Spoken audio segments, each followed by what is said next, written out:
Your Smart Raise Roman blind is not just easy to use, it's easy to reprogram too. Let's look in more detail how you can use, reprogram or customize the blind and its remote control.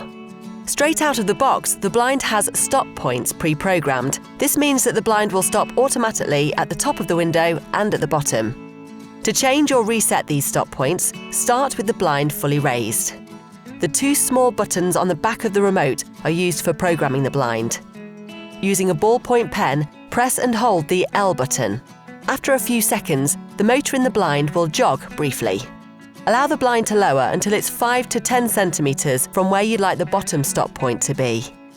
Hold the down button and the blind will lower slowly in small steps so that you can stop at precisely the point you want to.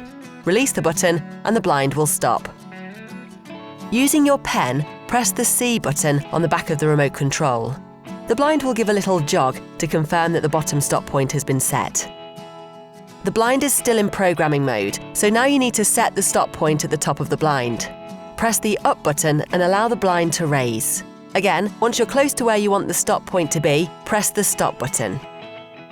Hold the up button to raise the blind in small steps and let go when the blind reaches your desired stop point. Using your pen, press the C button on the back of the remote control. The blind will give a little jog to confirm that the top stop point has been set. Optionally, you can also set an intermediate stop point anywhere between the top and bottom stop points.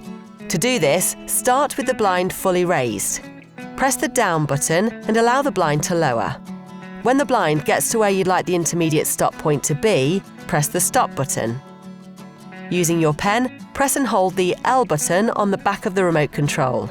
As soon as you've pressed that, press and hold the up button on the front of the remote so that you're holding down both buttons at the same time. When the blind gives a little jog, the intermediate stop point is set.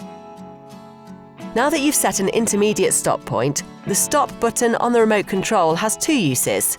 Pressing it while the blind is moving will make it stop. Pressing it once while the blind is at rest will raise or lower the blind to the intermediate stop point you set. Adding a new blind to your remote control, changing the channel to which the blind is coupled, or even resetting the connection between your blinds and your remote control altogether, all use the same straightforward process.